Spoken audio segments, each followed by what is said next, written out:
Então Jesus saiu do templo e, ao caminhar, seus discípulos chegaram mais perto dele para lhe apontar as construções do templo. Versículo 2. Entretanto, Jesus lhes observou: estáis vendo essas coisas? Com toda certeza eu vos afirmo que não ficará aqui pedra sobre pedra, pois serão todas derribadas. Versículo 3. Tendo Jesus assentado no Monte das Oliveiras, os discípulos chegaram até ele e, em particular, lhe pediram: dize-nos, quando ocorrerão essas coisas? E qual será o sinal da tua vinda e do final dos tempos? Versículo 4. Então Jesus lhes revelou: cuidado que ninguém vos engane, pois muitos são os que virão em meu nome proclamando: eu sou o Cristo, e desencaminharão muitas pessoas. Versículo 6. E vós ouvireis falar de guerra e rumores de guerra. Todavia, não vos desesperareis, porque é preciso que tais coisas ocorram, mas ainda não será o fim. Porquanto, agora versículo 7, porquanto nação se levantará contra nação, reino contra reino, haverá fomes e terremotos em vários lugares. Versículo 8. Contudo, esses acontecimentos serão apenas como primeiras dores de parto. Versículo 9. Eles vos entregarão para serem afligidos e condenados à morte, e sereis odiados por todas as nações por serem meus seguidores. Nessa época, versículo 10, nessa época, muitos ficarão escandalizados, trairão uns aos outros e se odiarão mutuamente. Versículo 11. Então, numerosos falsos profetas surgirão e enganarão a muitos. Versículo 12. E por causa da multiplicação da maldade, o amor da maioria das pessoas se esfriará. 13. Aquele, porém, que continuar firme até o fim, esse será salvo. Versículo 14. E esse evangelho do reino será pregado em todo o mundo habitado, como testemunho de todas as nações, e então chegará o fim. Amém? Então, irmão, vamos orar nessa manhã para que Deus possa falar através da sua palavra aqui, glória a Deus, para que nós possamos ser repleto, cheio da sua presença, cheio do seu conhecimento. Amém? Senhor Jesus, maravilhoso Deus, nesse momento, Pai Santo, nós curvamos até a sua santa, bendita, gloriosa presença, Deus. Deus, primeiramente, pedindo misericórdia, porque nós somos um ser deplorável, Senhor, tão pequeno, estúpido, patético, diante da tua grandiosa presença, diante do teu tamanho ser, Senhor Jesus. Senhor Jesus, nesse momento, Senhor, nós rendemos na tua presença, Senhor. Nos curvamos, Senhor. Pedimos perdão pelas nossas falhas, debilidades, inclinações, peculiaridades, Senhor. Senhor Jesus, no teu santo nome, glorioso Deus, nós te pedimos, meu Deus, nesse momento, Senhor, despeja a sua graça aqui, Pai, gloriosa, abundante, Senhor, de modo que tua palavra seja pregada aqui, Senhor, de modo que os corações se queimam, se rendam à tua presença, se rendam ao teu nome, se rendam ao teu amor, Pai Santo. Pai Santo, nesse momento, eu te peço, Senhor, e te glorifico por tudo que o Senhor tem feito por nós, por tudo que o Senhor está fazendo e por tudo que o Senhor vai fazer nesse lugar, Pai Santo. Pai Santo, nesse momento, Senhor, receba a glória para ti, digno do Rei dos Reis e Senhor dos Senhores, de modo que o teu reino avance e que tua glória seja vista nesse lugar. Glória a Deus. Irmãos, presta atenção no que vou falar aqui, no tema que vou tratar com vocês aqui. Hoje o tema para minha mensagem é a consumação dos séculos, o final dos tempos, o final das eras, que Jesus disse na sua palavra, final do tempo, final do mundo. Ele vai nos dizer quais são os sinais que dá para nós vermos que chegará ao fim, que o fim está próximo. Quais são... Oi? Glória a Deus. Quais são os sinais na sua palavra? Amém. Glória a Deus. Verdade. A minha irmã Norberta tem razão. Amém? Então, quais são os sinais que na sua palavra, que expõe na sua palavra que o fim está próximo? Quais são os sinais que Jesus disse que nós perceberíamos que o final dos tempos está próximo? Quais são os sinais?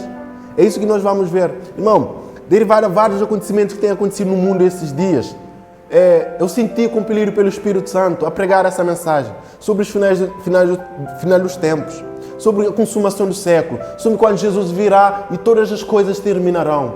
E os seus eleitos, os salvos, morarão com Ele no novo céu e na nova terra. E reinarão com Ele.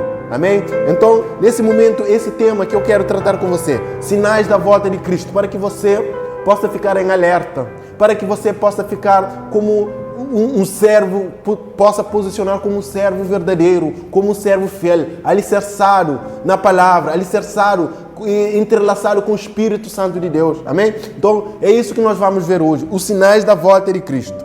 Sem mais delongas, vamos logo para o nosso texto. A Bíblia diz que, versículo 1, que então Jesus saiu do templo. Ao caminhar, seus discípulos chegaram muito mais perto e perguntaram, para mostrar a construção do templo. Agora, aqui, o que eu quero conversar com vocês aqui? Jesus estava no templo e os discípulos foram lá para mostrar as construções do templo. Esse templo aqui, ele foi construído, foi idealizado por rei Davi. Mas só que ele não podia construir aquele templo, porque o Senhor diz que as mãos dele estão cheias de sangue, guerra, batalha. Então Davi não poderia construir aquele templo, mas ele idealizou e o seu filho Salomão vai construir esse templo. Esse templo construído vai ser invadido por Nabucodonosor e o seu exército, rei da Babilônia, vai invadir o templo de Jerusalém. E então ele destroça o templo de Deus. Destroça, levando todo o povo de Judá, todo o povo de Jerusalém para o cativeiro da Babilônia. Amém? Você já ouviu falar dessa história? Levando todo o povo para o cativeiro. Então, sob a liderança do rei Sírio, o povo judeu é liberto. O povo judeu é liberto do cativeiro. Então, nesse momento, o rei Ciro faz um decreto que o judeu, nomeadamente Esdras e Neemias, fossem lá para construir a sua cidade, para construir o templo do Deus Todo-Poderoso. Então, esse templo foi remodelado pelo Herodes o Grande. Herodes o Grande fez isso com o intuito não de fazer para agradar a Deus, não de fazer para glorificar a Deus, mas com o intuito de ganhar alguma simpatia dos judeus para com o seu rei e do meu. Amém? Então, esse rei construiu esse templo com joias preciosas, grandes joias preciosas, grandes pedras importadas do Líbano, grande joia preciosa. Então, os discípulos aqui saíram para mostrar ao Jesus as construções do templo. As construções do templo. Olha, mestre, que construção maravilhosa, que construção magnífica. Olha só para aquelas pedras. A Bíblia diz aqui, Jesus, entretanto, lhes observou. Ou seja, ele viu o perigo que estava sondando o coração dos discípulos. O coração dos discípulos estava sondado pelas coisas materiais, pelas coisas terrenas, pelas joias preciosas, pelas grandes pedras que esse templo fora construído. Mas Jesus disse, como diz o versículo 2, ele, entretanto, lhes observou. Ou seja, Jesus observou. Esse observar aqui não quer dizer somente observou aquele ambiente que estava sucedendo naquele lugar, não. Observou o coração dos discípulos, como que estava. Então Jesus vai dizer, estáis vendo todas essas coisas, todas essas pedras preciosas, esses ouro, esses jaspe que foi construído o templo, esses ouros, esses materiais valiosos. Olha o que Jesus vai dizer, né? Com toda certeza, eu vos afirmo que não ficará aqui pedra sobre pedra, pois todos serão derribadas. Glória a Deus. Mas antes de entrar aqui, eu quero falar uma coisa para você. Que a Bíblia diz que Jesus saiu do templo. Amém? Jesus saiu do templo e ele mostrou aos discípulos, o discípulo mostrou a ele aquelas construções maravilhosas, aquelas construções magníficas. E Jesus vai retirar do templo e vai para onde?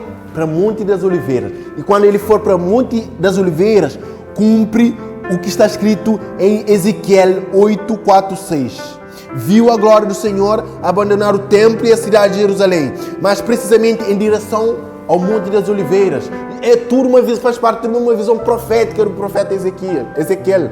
tudo faz parte de uma visão profética, porque o profeta Ezequiel viu a glória de Deus.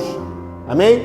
Abandonando a cidade de Jerusalém, abandonando o templo, e nunca mais vai retornar para o templo. Porque aqui, quando Jesus fala sobre o fim, ele vai para Monte das Oliveiras. Do Monte das Oliveiras, lá, depois ele é preso. Então, aqui cumpre a profecia do Ezequiel. Naquele momento se cumpria essa profecia. Amém? Então, Jesus lhe observou como estava dizendo. Estás vendo essas coisas? Com toda certeza vos afirmo que não ficará aqui pedra sobre pedra. Que coisa que ele estava falando? O templo, aquela construção magnífica. Então, Jesus disse, não ficará aqui pedra sobre pedra. Mas o que quer dizer essa profecia? Essa profecia quer dizer uma das coisas que daria o início do final dos tempos. O final dos tempos, meu irmão, começou desde quando Cristo ascendeu aos céus. Amém? E cada vez que mais aproximasse o fim, essas coisas, essas profecias irão se intensificar. Serão cada vez mais intenso, tanto em profundidade, como largura, como extensão. Essas coisas serão mais intenso. Amém? Então Jesus não ficará pedra sobre pedra. Mas que profecia é essa? Essa profecia, meu irmão, se reflete a destruição do templo de Israel, destruição do templo de Jerusalém. Se você perceber um pouco da história, você verá que no ano 70 depois de Cristo, essa profecia se cumpre. Quando o Império Romano enviou, nomeadamente o imperador Vespasiano, enviou seu filho Tito para destroçar o povo judeu, para destruir o templo, para crucificar os judeus. Historiadores dizem que cerca de 1 milhão de judeus foram crucificados. E os cristãos foram alertados antecipadamente por essa profecia para retirar e foram se esconder nas montanhas como é que se diz? Na Jordânia, né? Então, os cristãos se abrigaram e o exército romano invadiu e destruiu o templo. Todas as pedras preciosas, todas aqueles jaspes, ouro que então se construiu o templo, então foi despedaçada. Então se cumpre o que está escrito no versículo 2. Não ficará aqui pedra sobre pedra que não seja derribada. Então os judeus ficaram dispersados desde o ano 70 até 14 de maio de 1948. Agora, vamos para o próximo versículo. Agora, Jesus, ele vai falar, os discípulos, eles vão, versículo 3, eu vou ler para você. Tendo Jesus se assentado no Monte das Oliveiras, os discípulos chegaram até ele em particular e pediram: dize-nos, quando ocorrerão essas coisas? Qual será o sinal da tua vinda e da consumação dos tempos? Versículo 4. Jesus, porém, lhes revelou: cuidado que ninguém vos seduza. Irmão, presta atenção. Que os discípulos aqui fizeram duas perguntas. A primeira pergunta é, como diz no versículo, dize-nos, quando ocorrerão essas coisas? Segunda pergunta, e qual será o sinal da tua vinda e do final dos tempos? Olha que coisa gloriosa, meu irmão. Primeira pergunta, eles fizeram, dize-nos, quando ocorrerão essas coisas? Irmão, essa primeira questão aqui, Jesus empenhou em não responder os discípulos. Que tempo será a tua vinda? Quando ocorrerá a consumação do tempo? Jesus se empenhou em não dizer aos discípulos. Por quê? Porque em outra hora, Jesus já tinha falado que o dia e a hora não competem aos discípulos saberem. Olha Marcos 2 e 3. Quanto o dia e a hora, ninguém sabe, nem o Filho, senão somente o Pai. Agora, fiquem atentos, porque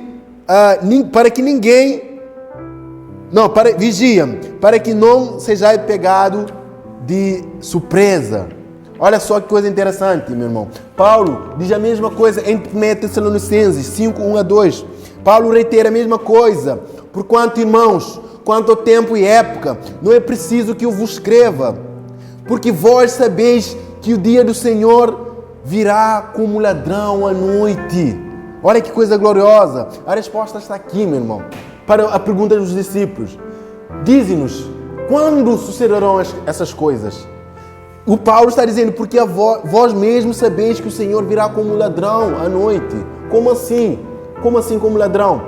Irmão, o ladrão, quando ele vai roubar, ninguém sabe. Ele chega de surpresa e rouba. A vinda do Senhor também será como ladrão. Ninguém vai saber o dia e a hora exato. Então, irmão, é inútil marcar um tempo da vinda do Senhor. É inútil marcar uma data que o Senhor possa retornar. É inútil predizer a data. É inútil e sem fundamento bíblico. Atos 1,16 diz assim, perguntaram a mesma coisa. Senhor, quando restaurarás a sorte do reino de Israel? Jesus disse-lhe, não vos pertence saber os tempos e época que Deus estabeleceu para o seu próprio poder, mas recebereis poder e sejam minhas testemunhas, tanto em Jerusalém, toda a Judeia, Samaria e até os confins da terra, meu irmão. Viu, meu irmão? Jesus se empenhou em não responder. Por quê? Porque essa questão somente a Deus Todo-Poderoso, ou seja, somente a parte divina sabe isso. Agora, será que Jesus não sabia isso? Será que Jesus não sabia isso? Irmão, Jesus sabia isso, mas na condição de servo, ele era limitado. Ele se limitou, na verdade. Então ele não poderia revelar as coisas. Como servo, naquela época, não podia revelar as coisas do seu Senhor. Jesus também não poderia revelar essas coisas. Ele sabia na condição de Deus Todo-Poderoso. Agora, na condição de Filho de Deus, ele não sabia, era limitado. Era limitado como ser humano, como eu e você. Então Jesus sabia na sua condição do Deus Todo-Poderoso. Porque a Bíblia diz que nele habitava toda a plenitude da divindade. Se nele habitava toda a plenitude da divindade, toda a divindade, então quer dizer que a parte divina sabia o dia e a hora. Mas a parte humana, naquela ocasião, como ele estava falando com os discípulos, não sabia. Ou seja, se limitou a saber, ou seja, fez questão em não saber o dia e hora, para que os filhos de Deus também não se preocupassem com essa tese, não se preocupassem com essa questão, porque o dia e hora ninguém sabe, pois vós mesmo sabeis que o Senhor vem como ladrão à noite. Glória a Deus. Então, a segunda pergunta que os discípulos fazem, como Jesus não respondeu a primeira pergunta, quando ocorrerão essas coisas, agora Jesus vai responder a segunda questão. A segunda questão é que sinais haverá da tua vinda e do final dos tempos? Irmão, Jesus vai responder essa pergunta a partir do versículo 4.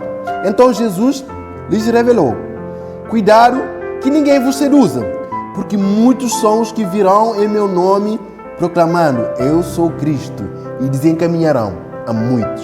Alguém aqui conhece Henri Cristo ou já pesquisou acerca desse cidadão louco, psicopata, falando que é Jesus Cristo, que ele é a reencarnação de Jesus Cristo, que ele é Jesus Cristo reencarnado, e nós acreditamos em encarnação, mas reencarnação não é bíblica. A quem conhece, diz, eu sou Cristo. Ele fala até Cristo, bota aquela coroa, senta naquele trono lá no Brasil. É a profecia que está se cumprindo. Muitos virão em meu nome proclamando, eu sou Cristo, e desencaminharão a muitas pessoas. Esse desencaminharão aqui tirarão muitas pessoas do foco, tirarão muitas pessoas do caminho que é Cristo, porque ele diz, eu sou o caminho, a verdade e a vida, ninguém vem ao Pai a não ser por mim. Ou seja, esses falsos Cristos, eu sou o Cristo, desencaminharão muitas pessoas. Ou seja, essa profecia se refere também à chegada do anticristo, do abominável da dissolação, do homem da iniquidade. Porque ele vai dizer, ele vai vir e vai se autoproclamar Messias de Israel. E muitos do meio de israelitas acreditarão. Porque Jesus disse, porque eu vim para aqueles que eram meu, mas o meu não me receberam. Mas todos aqueles que receberam foram dados direito de ser chamados filhos de Deus. Eu vim em nome do meu Pai e vocês não me receberam. Mas outro virá no seu próprio nome, e vocês acreditarão. Judeus, estava falando aos judeus. Então, no final dos tempos, o anticristo ressurgiria. Versículo 6. Outra marca da volta de Cristo. Diz assim, versículo 6. E vós ouvireis falar de guerra e do rumor de guerra.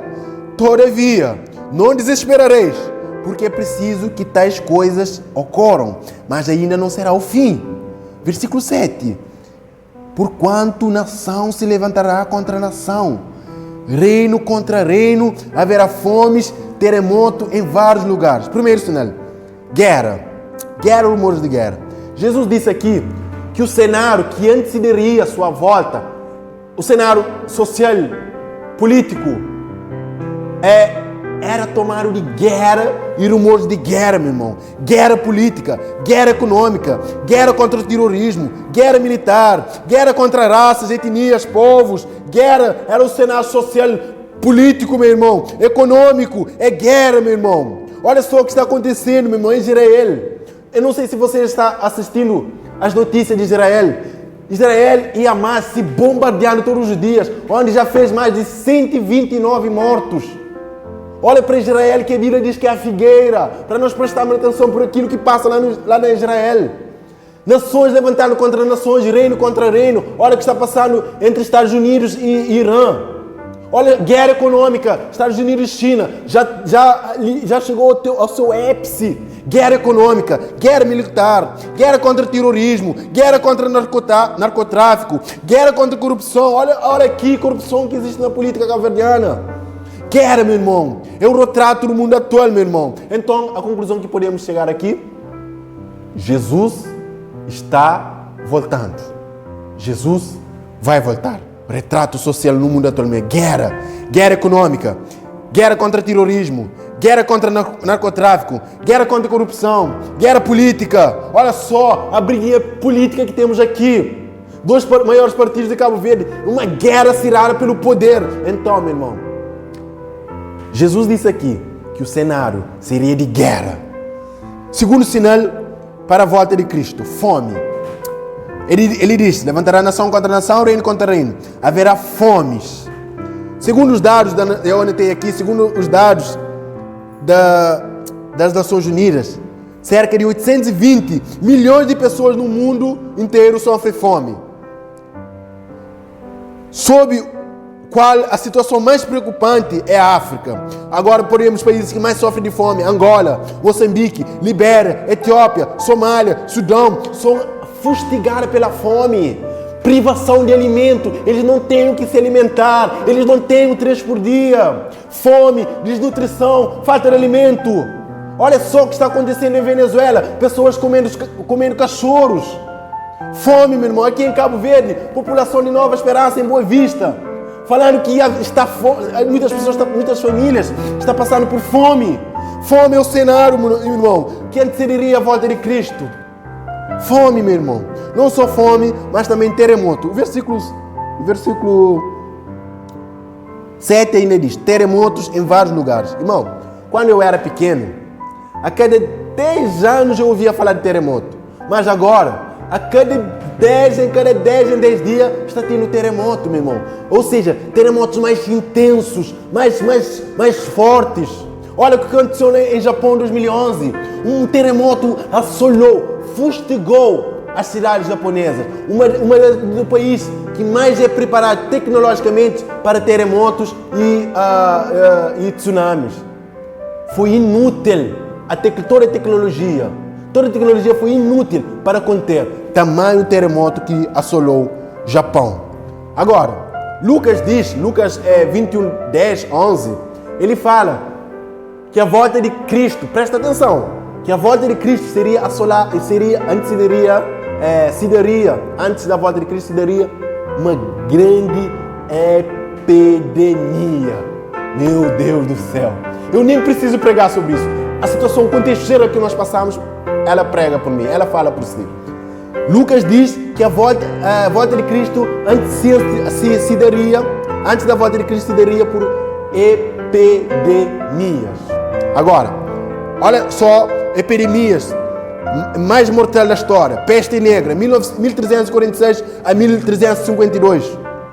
Epidemia mais devastadora registrada na história, resultando em cerca de 200 milhões de mortes. Olha a pandemia, gripe espanhola, também conhecida como gripe de 1918.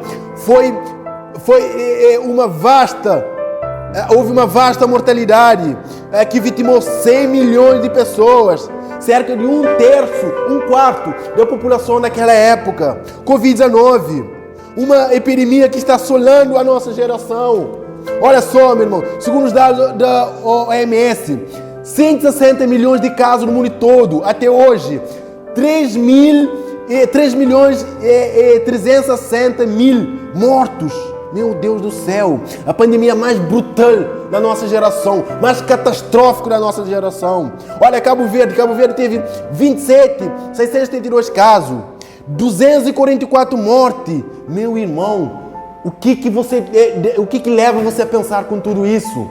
Jesus está voltando, são sinais que antecedem a volta de Jesus. Olha só os Estados Unidos, 585 milhões de óbitos. Sinais da volta de Cristo. Como se não bastasse essas epidemias, temos outras epidemias que assolam, que fustigam a nossa sociedade. SIDA, Zika vírus, gripe das aves, tudo isso está sucedendo à nossa frente. Então a conclusão que nós podemos tirar aqui é que Jesus está voltando. As profecias estão se cumprindo. Glória a Deus. O versículo ainda diz, outros sinais da volta de Cristo. Vamos ler. Nessa época, muitos ficarão, versículo 10, nessa época, muitos ficarão escandalizados, trairão uns aos outros e se odiarão mutuamente. Nem preciso falar muita coisa aqui. Você só vê na rua, pessoas com ódio um do outro, pessoas se odiando por causa daquilo que um tem, que o outro não tem. Pessoas se odiando por causa da cor da pele. Pessoas se odiando por causa da sua etnia, por causa da sua raça, odiando um ao outro, matando um ao outro. Meu irmão, na Angola, 2 homens mataram uma mulher só porque suspeitaram que ela era uma bruxa. Olha só o tipo de ódio, meu irmão. É o cenário que Jesus disse que antecederia a sua volta. Ódio, trairão uns aos outros, irmão contra irmão, pai contra pai, filho contra filho, filho contra pai. Meu irmão, olha só, meu irmão. Olha só, sinais da volta de Cristo. Trairão uns aos outros. Versículo 11. Então, numerosos falsos profetas surgirão e enganarão muitas pessoas. Meu Deus do céu. Isso é o que mais temos visto, assim, nessa sociedade. Essas igrejas falsas. Teologia da prosperidade, triunfalismo. Entra na minha casa, entra na minha vida. Olha só, teologia da prosperidade, vem, dá tudo que tem e Deus vai te abençoar muito mais. Não, irmão, isso não é o Evangelho, meu irmão. O Evangelho é a vida e a obra de Cristo nessa terra. Foi a morte, o sepultamento, e a ressurreição e a ascensão de Jesus, meu irmão. Então, meu irmão, muitos falsos profetas têm pregado a Trindade. Existem 3 deuses num só corpo. Muitos falsos profetas pregam que não precisa ser batizado com o Espírito Santo para entrar no céu. Muitos falsos profetas não pregam a salvação que é mediante Cristo Jesus e pregam prosperidade, triunfalismo. Olha só, meu irmão, muitos falsos profetas surgirão e não só surgirão, mas enganarão a muitos. Ou seja, desencaminharão o foco de muitos. Versículo 12. Outra marca que antecede a volta de Cristo. E por causa da multiplicação da maldade, o amor de maioria das pessoas se esfriará. Meu Deus do céu. Preciso pregar sobre isso? Sobre o amor das pessoas esfriar? Não tem amor mais. Não tem amor pelo pai. Não tem amor pelo filho. Filhos falam com os pais como se eles fossem os pais dela ou dele. Amor esfriou, meu irmão. Amor esfriou. Mas esse amor aqui não é só amor afetivo, mas também o amor ao santo evangelho do Senhor Jesus. Muitas pessoas estão se afastando cada vez mais da palavra de Deus. Você agora vai lá na rua, fala uma pessoa a respeito dessa santa e bendita palavra, a pessoa, não quero saber não. Ou seja, não tem amor mais a Deus, as coisas de Deus, a palavra de Deus, meu irmão. E na igreja, meu Deus do céu, as pessoas estão cada vez mais se esfriando. Jesus disse, por você não ser nem quente nem frio, eu estou a ponto de vomitar você da minha boca. Meu irmão, que coisa gloriosa, meu irmão. O amor à palavra de Deus, o amor ao culto, o amor a Deus, o amor à reverência a Deus. Esfriaria nesse final de tempo. Agora vem o prêmio agora. Versículo 13. Aquele, porém, que continuar firme até o fim, será salvo. Meu irmão, mas antes de entrar nisso, eu quero falar sobre uma coisa que está escrita no livro de Lucas. Lucas diz que a volta de Cristo antecederia, seria como nos dias de Ló. Ló? Quem era Ló?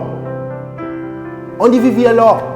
Sodoma. O que era Sodoma? O que se praticava em Sodoma? Lesbianismo e homossexualismo. Os dias da volta de Cristo serão como dias de Ló, onde haveria uma perversão sexual, homem contra homem, mulher contra mulher, ideologia de gênero, pedofilia. Isso marcaria, meu irmão, a volta de Cristo, uma explosão, uma perversão sexual, homem contra homem, homossexualismo, lesbianismo, mulher contra mulher, e a sociedade teria isso como algo normal. Como algo normal, meu irmão, mas isso é algo incomum, não é normal, meu Deus, meu irmão, porque Deus, lá no início, criou o homem e a mulher, meu irmão, e o homem não, o diabo, como sempre intenta mudar as coisas de Deus, não, ele teve que inventar essa aí, homem contra homem, homem com homem e mulher com mulher, mas a Bíblia diz que, para vocês ficarem atentos, porque o dia da volta de Jesus serão como nos dias de Ló. Ló vivia em Sodoma, uma cidade que foi fustigada, que foi cuspida. Deus cuspiu o seu fogo sobre aquela cidade. Por quê? Por causa do homossexualismo, lesbianismo. Então, nos finais dos tempos, haveria uma explosão disso aí. Homossexualismo, lesbianismo, ideologia de gênero, pedofilia, crianças sendo violentadas. Irmão, era tudo isso que estava acontecendo em Sodoma e Gomorra. Olha a população de Sodoma queria violentar os anjos que foram lá. Olha a perversão sexual. Olha a perversão daquele povo. Mas a Bíblia diz também que a vinda do Filho do Homem será como nos dias de Noé. Noé? O que Noé fazia? Quem era Noé? Noé era um homem que pregou 80 anos que viria o dilúvio. E o povo, sabe o que o povo estava dizendo? Deixa a vida me levar, deixa-me escutar George aqui, não quero saber da pregação da palavra de Deus, não quero saber. Seria como nos dias de Noé. Noé pregou, e só 13 famílias foram salvas, 13 pessoas foram salvas. Noé pregou e as pessoas não deram crédito. O dia do Filho do Homem seria antecedido por incredulidade. 80 anos, são 13 pessoas que salvam? 13 pessoas que salvam, é verdade? 13 pessoas que salvam, morre, que o outro quer crédito. Então, nos dias da volta de Cristo, o santo evangelho, a santa palavra de Deus seria pregada às pessoas, mas as pessoas não dariam crédito. Por causa de quê? Orgulho. Por causa de quê? Tradição. Por causa de quê? Por causa que não querem submeter a Deus. Não querem submeter a palavra de Deus. Mas Cristo diz que o vinda do Filho do Homem será como nos dias de Noé. As pessoas ouviriam o Evangelho e ignorariam. Não queriam mais saber da palavra de Deus.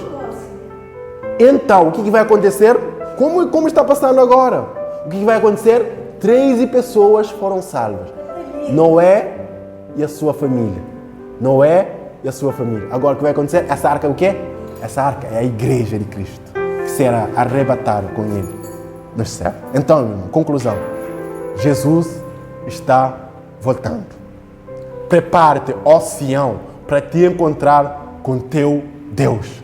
Desperta tu que dormes. O Senhor está voltando. Ele vem. Eis que vem o Senhor com seus miríades e miríades de santos, de anjos. Ele vem nas nuvens, em meio de fogo flamejante, com seus anjos portentosos. O Senhor vem. E tudo isso, todos esses sinais que eu preguei aqui, está acontecendo diante dos nossos próprios olhos.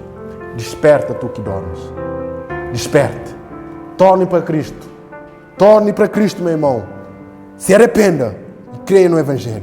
Porque só ela nos dá a segurança da salvação eterna. Amém? Vamos orar para terminar com isso. Senhor Jesus, maravilhoso Deus, Pai Santo, nesse momento eu agradeço por esse culto, meu Deus. Oh Deus Santo, poderoso, glorioso. Que o Senhor possa ser glorificado cada dia mais nas nossas vidas, Pai.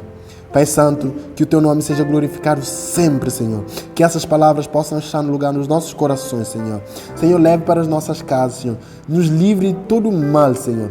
De toda obra, de toda seta do inimigo, Senhor. Que nós possamos perseverar cada dia mais na Tua santa palavra, Deus. Deus Santo e poderoso, grande, eterno e infinito. Nesse momento, Senhor, nós Te agradecemos. Leve para a nossa casa em paz e na Sua santa paz. Saudai-vos uns aos outros com a paz do Senhor Jesus. Amém? E Beto, você não sabe, é filho de Nilo que é nosso.